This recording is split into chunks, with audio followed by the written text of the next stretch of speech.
The owners of Ben Lomond typically provided their slaves with a couple of pairs of clothes per year and some food rations that were either offered on a daily, weekly, or monthly basis.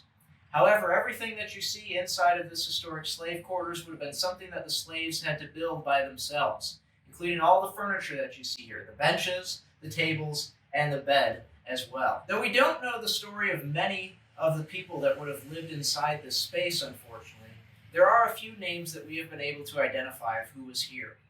One of the slaves that lived in this space was named Rachel. We know Rachel's story through some primary source documents that exist in the county records.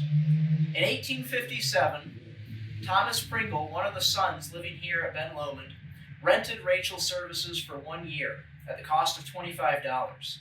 The contract stated that the Pringles had to provide Rachel with 3 pairs of clothes, including dresses, like what you see here, a bonnet, yard stockings, and a couple of pairs of shoes.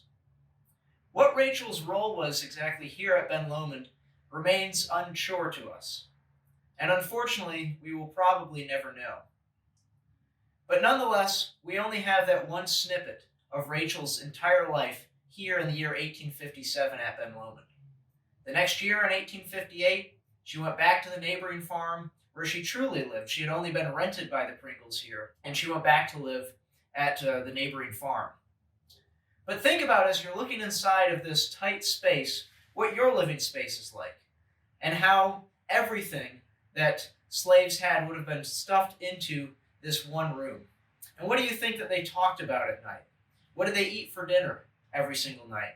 And how did they spend the little downtime that they had in a small space like this, really the only private space that enslaved persons had to themselves here at Ben Lomond?